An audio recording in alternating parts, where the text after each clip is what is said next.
The Adventures of Sam Spade, Detective.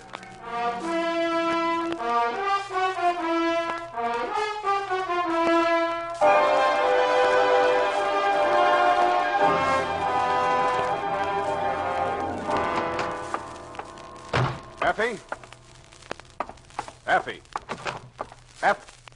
Oh. I waited. Say what you have to say and I'll go. You've been through a tough time, sweetheart. Well, you didn't make it any easier. You think it was a cakewalk for me? You think my nerves are made of rubber? You have no nerve. You're just a cold, callous Shut up. old detective. You're going to listen to me. You're going to sit still, not talk, and listen. When I've finished, you can say goodnight or goodbye. But first, you're going to listen to me. You remember how it started? Yesterday evening when you told me it was your mother's birthday, you were giving a party, you said, and you wanted me to come? I tried to beg off, being no social butterfly, but Mom would be hurt, you said. And so the next thing I knew, there I was at your house, surrounded by 24 strangers, 10 gallons of lemonade, and your mother. I've been wanting to have a talk with you, Mr. Spade, about Effie. I can't think of a nicer subject, Mrs. Perrine. Effie is just so devoted to you, Mr. Spade. Yeah, well, I'm very devoted to Effie, too, Mrs. Perrine. What I mean is... I think we should do something. The party's dying on its feet. Oh, you want me to spike the lemonade, Effie? It just so happens that I have here in my pocket a bottle of... I have a wonderful idea. It'll make the party one big, happy family. You just wait and see now. Quiet! Quiet, everybody. What's she up to? Some kind of game, probably. Mother's great on games. Oh, that's all I need. Your attention, please. Oh, excuse me. There's Miss Brent going now. Miss Brent? Oh, Miss Brent? Yeah, Mrs. Green. Won't you join the party? I'd love to, but I have an appointment. Oh, what a shame. Oh, do stay. Thank you, some other time. Oh, Lola's so nice. She rents the sitting room upstairs. I wish she could have stayed. Well, I'll explain the game now. Oh, Mrs. Green, I think I'll stay after all. Oh, how nice. Oh, you've brought a gentleman friend. Yeah, this is Marty. Marty? Oh, but Marty, I'd like to have... Lola sat down and crossed her legs at me. On her left knee, where I would have preferred to see a dimple, I saw a tattoo mark.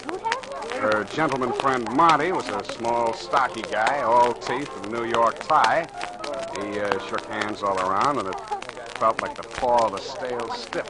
And this is Mr. Spade. He's a private detective that he works for. Lola's from Kansas City, Mr. Spade. Oh? She's waiting for her husband to return from service overseas. I'm glad he's coming home safely. Where's he stationed? Japan. Yeah, Now, quiet, everybody, quiet. We're going to play charades. Oh, it's very simple. Now, you see, I'm the captain of Team A. Now, Dr. Burson, oh, he's so clever. He can be captain of Team B. Now, dears, quiet, everybody. Now, we'll both select the members of our teams, and then, each of you will write something on a slip of paper. We'll write a quotation or a phrase, the title of a song, whatever you like. Doesn't matter. Just something interesting and clever. Then I think. Yes, I think that's right. You act out what you've written, all in pantomime. No words can be used, although sounds are permissible. Dears, you must listen to me or we can't play the game. Now, you can't play unless you know how. And then your team must guess what is written on the paper, and you act it out. Now, any questions? How many words can we put? Oh, any amount of words. No, not over 10, though. Too long, yes. Now, everybody ready? Teams were chosen. I wound up on Mrs. Perrine's Team A. The slips of paper were handed out to the guests. I wrote down, quoth the raven, nevermore. So I'd have to make like a raven. While everybody was getting settled, Lola Brent came up to me. She pushed a slip of paper into my hand. This is your charade, Mr. Spade. Oh, but I got Isn't this one. fun? Please, don't lose the charade I gave you. And with that, she lost herself in the crowd. I pushed the paper she handed me into my pocket without looking at it. Her gentleman friend, Marty, the little character with the New York tie, was out in the center of the floor acting his charade. He flapped his arms up and down, quacked twice, and rolled over on his back. Nobody got it, so he did it again. Now, wait a minute. What could that be? Quack, quack, quack, quack. Wait a minute. Pigeons, duck, dead duck! That's it. Oh, isn't that wonderful? Now, Team A scores a win there. Let's go on, please. Well, sir, Mr. Dead Duck, we guessed you. So will you please get up now and we'll go on to the... Oh! Sam! Sam, he's dead! And he certainly was. A deader duck I'd never seen. I bent to him, and his lips were turning blue. Somebody had spiked his last drink with a jigger of poison. 1 hour later, Dundee and the homicide boys, including the medic, had taken the stiff downtown. No one could identify him. Lola Brent had brought him to the party, but she'd taken a powder. You and Mom were kind of shaky, so I decided to spend the night on the sofa in the living room. I only used up about 3 hours of it when I heard the front door open. I figured it was Lola. I got to my feet, crossed to the hall, and found myself staring into the biggest 45 I ever saw. Where's the duck? Who? He wants to know who, Poby. Look, we don't want no trouble. You're protecting this Duke. Okay. All we want is the duck. Try Walt Disney. I should have known they had no sense of humor. The butt of the gun caught me behind the left ear. That's where it usually catches me. I don't know how much more sleep I packed away until I felt you shaking me. Sam! Sam! Huh? What, Effie? They took Mom. Those gunmen. They took Mom. What happened? They came into our bedroom. Yeah? They hit me. What? Right here. Yeah? And then they grabbed Mama. They wanted the duck. Huh? Sam, what were they saying? And they took Mom out with them. I'll call the police. Effie, no. But they've got Mom. Oh, for heaven's sake, Sam, they took my mother with them. No, we can't call the police, Effie. Not yet. They want something. They want the duck. I think Mom has it. Well, she's safe for a while, but if we call the police, Oh, she's... Sam, what shall we do? What shall we do? Keep our fingers crossed and play the rest of the caper by ear.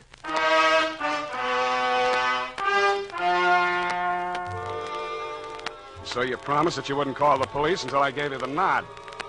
I went out to buzz the town. I figured it was an out-of-state mob, probably New York. The Gunzels were after the duck. Well, that made no sense.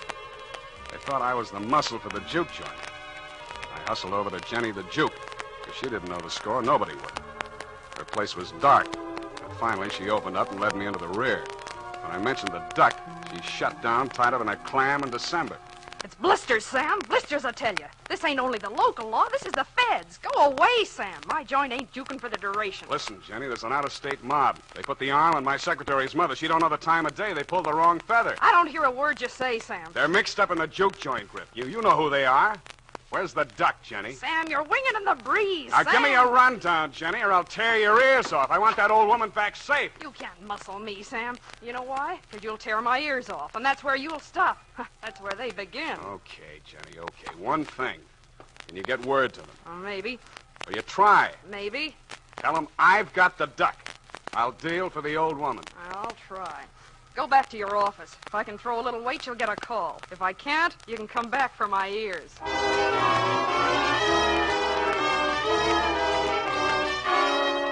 And when I got back to the office, I had you on my hands. And that was no rest cure. But I can't just sit here. Do something. We've got to sit and wait. Maybe they're killing her. Maybe... Oh, Sam, please, call the police. No, we got to sweat it out. I can't. I can't go on like this. Mr. Spade, is it? Who sent you? Jenny the Duke? What's your name? I'm Dennis O'Rourke. I'm here to talk about the duck. Good enough. Come into my office. Effie, you wait out here. But Sam... Wait here, I said. Sit down. Thank you kindly. I'm a lawyer, Mr. Spade. I'm here to represent my client, What's his name? John Doe. Mm-hmm. Jane Doe's big brother, huh? My client has been led to believe that you are prepared to produce the duck. Is that correct? More or less. What's it worth to your client? My client is willing to trade the old woman for the duck. You go back and tell your client I'm a big boy now. Well, I don't understand, Mr. Spade. This town is loaded with old women. All I have to do is walk up and down Market Street, but there's only one duck. There must be a misunderstanding. And let me put you straight. I've got the duck. Where? Oh, don't be cute. Your client wants the duck. Okay. For 50 G. $50,000, is it? Yeah, things are high all over. Yeah, but the old woman is Mrs. Perrine. Aren't you interested? Now, listen, you can do whatever you like about the old woman. So you got an old woman.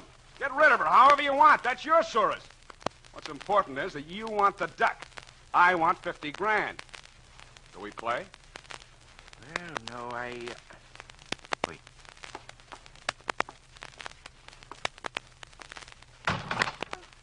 Effie. I thought we had an audience the other side of the door. What were you... Shut up. Save it, Effie. This is business. Easiest money of the season. Well, if you're ready to talk business, we'll go and talk to my client, Mr. Spade. Now. Then let's go. Sam, what I heard you say. You did... Oh, Sam! You've known me a long time, Effie. But maybe you don't know me. The United States Armed Forces Radio Service is presenting the weekly adventure of Dashiell Hammett's famous private detective, Sam Spade.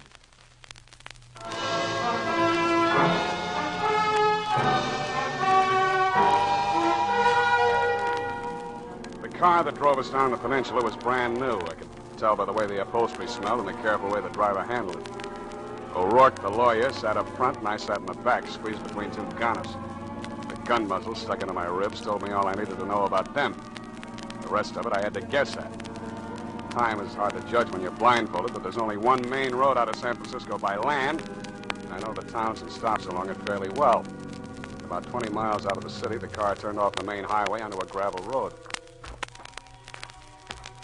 5 minutes later, the blindfold came off. The fog was so thick, I still couldn't see much. The gunners pushed me ahead of them into a shack that looked like a summer vacation cottage with a sign over the door that said, "Bide a wee." A sallow, mean-looking little man with a heavily scarred face met us at the door. On his right arm, just above the wrist, was tattooed a small picture of a mallard duck. He glared at me and then at O'Rourke. How come? I told you don't come back without her. Heaven be my witness, Ducky, I did my utmost. Huh? It seems, Ducky, that Mr. Spade is interested in money. What money? Did you tell him we got the old lady? I did, sir. I am afraid we've misjudged Mr. Spade. In short, Ducky, Mr. Spade is not in the least altruistic. What does he want? You had better tell him, Mr. Spade. 50,000 now, another 50 G's when I deliver the duck. 100 G's is a lot of cash. You can afford it. Bugsy, bring in the old lady. I do wish that you'd explain to Mr. Morton. Sam. Well, it's high time. Do you know these men? This was a cute trick, Ducky, but it's going to cost you. The lady spoke to you, Spade. I told you it's going to cost you letting her see me here. And the longer she stands here staring at me, the more it's going to cost you. Sam, what is it? If I've done anything to make you angry... Get her out of here! Mr. Morton said you were going to call for me, Sam. I don't understand. There, now, Mother. Don't. Come along now. Don't you worry about it. I want to go home. Well, of course. I really want to go home. You ought to be ashamed of yourself, Spade.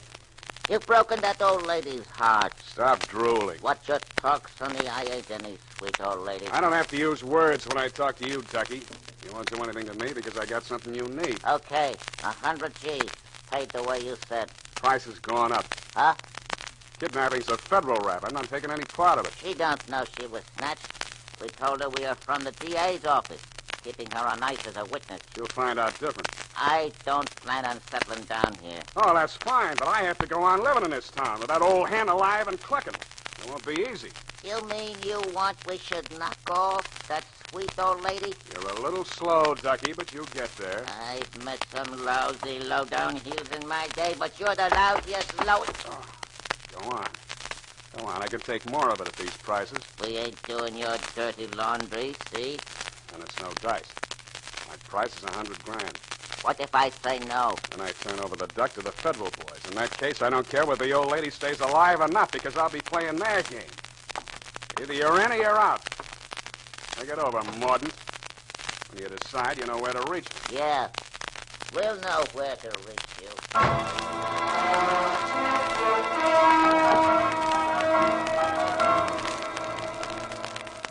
They drove me back to town blindfolded, and when they let me out of the car, all I could see, even without the blindfold, was the corner of Post and Kearney. When a streetcar came along, I tossed a coin whether to get on it or lie down on the tracks and let it run over me. Came up head, so I tossed it again, and I got on instead. I fished in my pocket for a slug and came up with a folded slip of paper. It was the one Lola had handed me at Mrs. Perrine's birthday party when they were passing out the parts for that screwy charades game. I unfolded it and glanced at it. Then I read it over very carefully. The writing was hard to make out, but what I could read of it said, "Help me. That man Marty has followed me here to kill me. If I get out of here alive, Maxie's Arcade. I have $100.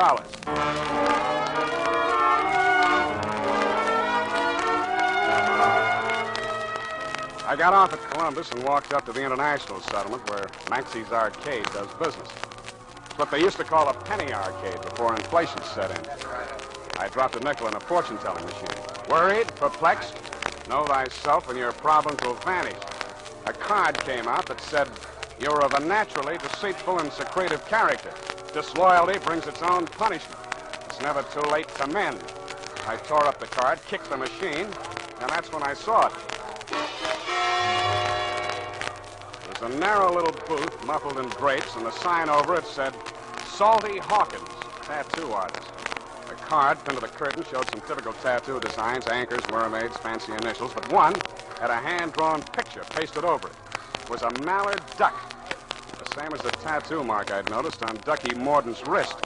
I pulled the curtain aside and went in. Yes, sir. What can I do for you, mate? What do you know about the duck? All in your jib, mate. There's no freshwater birds here about. How about the new one you just put up in your card outside? Oh, that one, eh? Now, whereabouts? On the arm? 2-3 color job. Leg. Whereabouts? Her left knee. Well, that's fine, mate. It was on her knee. Did you have you remove it for her? Right, guess that time, mate. Know why? Look, mate. If I did, I wouldn't be telling strangers about our secret. All right, where is she? Take it easy, mate. I haven't got time to take it easy, mate. Talk. Sure, a mild-tempered gent you Come are. on, come on. I was going to tell you now. She says to me, if a man comes All in... right, shut up. Where is she? Right in the back room, mate. Spade. Open up. Hello, Lola. Finally worked out your charade. Come on in, quick. Were you followed here? I wouldn't have come if I had been. How much do you know? They want you $100,000 worth. You tell me why. You've seen Ducky Mordaunt? Yeah. Didn't he tell you? I want to hear it from you. Don't believe anything he says. Morning and I didn't even give me the time of day. He says he wants me back that way. He's a liar. How does he want you back? With Rigid Mortis, he wants me back. I'm taking an awful chance opening up to you like this. Let him catch me. They'd only kill me. Humane. You was to let the DA people get at me. Ducky's mob would lay for me then if it took them years. And oh, gee, you don't know, Sam. They torture girls. What that mob would do to me if I had to testify against him. Okay, I take your word for that. Who are these DA people you're talking about? You never heard of Ducky Mordaunt before? I heard his name. I thought he was knocked over when they had the big racket-busting show in New York years ago. Yeah, I guess a lot of people thought that. It wasn't healthy to mention Ducky's name. What was the racket? Juke joints. Giving Mickeys to servicemen, rolling them. That's why the feds are helping the DA's office. They arrested hundreds of girls and held them as material witnesses. Only they wanted me most of all. I'd worked the joints, you see, and then I was Ducky's girlfriend during the duration. Well, I'd think you'd be only too happy to tell what you know about him in court. Oh, gee, I would if I dared, but you don't know. The DA's office say they'll give a girl protection, but how can they? What are you doing in San Francisco? Running away. Had my ticket on a boat. I was going to Honolulu. They was watching the boats. So then I found this room out in Oakland. Mrs. Preen was real nice to me.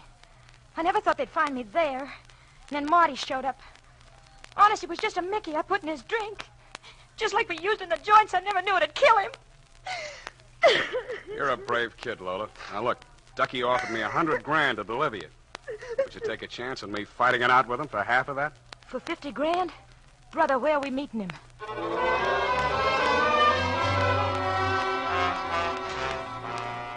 O'Rourke's car was parked outside my apartment building where I had a hunch it would be. The two gunners picked us up at the door, unloaded my hardware, and marched us up the stairs. Ducky opened the door of my apartment and waved us inside. Honey, you Now got it keep all the wrong. plant See? outside, you two. Ducky, listen to me. Sit down. You too, Lola. Ducky, I swear I never said a word. I'd never talk, Ducky, even if they chopped my head off. We'll take up your suggestion later. I got a conference on with Mr. Spade here. You bring the money? Don't crowd me. There's that other matter. The old lady. How about the old I lady? keep my word, Spade. You delivered the duck, okay. The way Jenny gave it out to O'Rourke was the old lady for the duck. But you ain't got no ethics. You see, you figured me wrong. I don't kill old ladies. You're going to kill the duck. I ain't no old lady. No, you ain't. And you ain't gonna get any older. And neither are you, Spade. He wasn't kidding. He really meant to knock me over, and the gun he was going to do it with got ready to speak its piece. I'd made my play too strong. The way this type of gunsel thinks is simple, and I'd guessed it right. If you pressure them, they go the other way by instinct. But What I hadn't figured was that this killer had a heart of lettuce. He was going to cut me down to protect your mother from me. How do you like that? I couldn't change my play now. The wheel was already spinning, and so was my head. I tried to brace myself and waited for the blast. Every little movement. Oh, dear, I dropped the tray. Mrs. Perrine, what are you doing here? I was just making some coffee for the boys. Oh, dear, I've broken your cups. That's okay, Mother. We'll take care of it. Bugsy, pick it up. Oh, thank you, Mr. Bugsy. Well, I'm so glad you got my message, Sam. Didn't Effie come with you? Yeah. I mean, no. I I mean... wanted to surprise you both together. I hope you don't mind my taking over the kitchen. It was so late and the boys were getting hungry, so I offered to make them coffee and hotcakes. Well, that was very nice of you. Mr. Mordaunt, put that pistol down for a moment and help me move this table out into the room. Huh? Oh, sure, Mother. Thank you. Oh, we've had such a good time. I've never been up so late in my life. Mr. Bugsy and I played a game called Blackjack, and I won $50. Wait till Effie hears about that. Yeah, wait till she hears. I suppose Effie will come with Mr. Bundy. Bundy? Oh, yes. I remember that Effie said you and she are often down at his office at police headquarters late at night. So I phoned there. and... Mother, Yes, Mr. Morton? did you say you phoned police headquarters? Oh, yes. That's where Mr. Bundy works. Mother, what did you tell Mr. Bundy? Well, just that you and the boys were here and that we were about to have some coffee. And he said he'd just love to come up and join us. And I said, do. And he said he would. With some of his boys. Did I say something wrong? No, Mom, not at all. All right, boy. Practice. Oh, I believe that's Mr. Bundy now.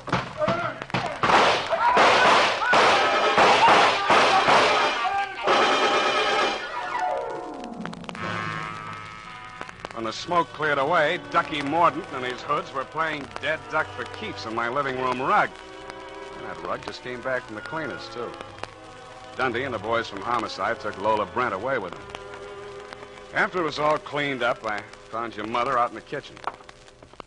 Well, Sam, I just made another pot of coffee. Oh, it's okay, Mom. It's okay. It's all over now. I know. I've been holding this back.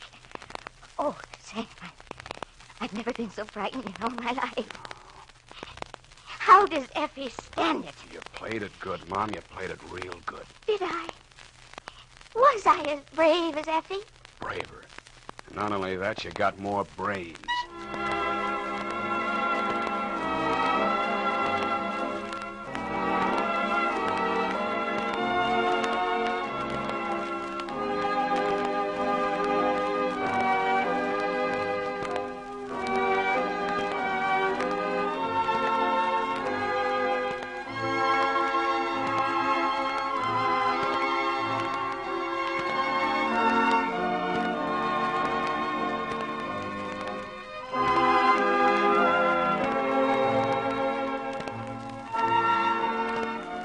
This is the United States Armed Forces Radio Service, the voice of information and education.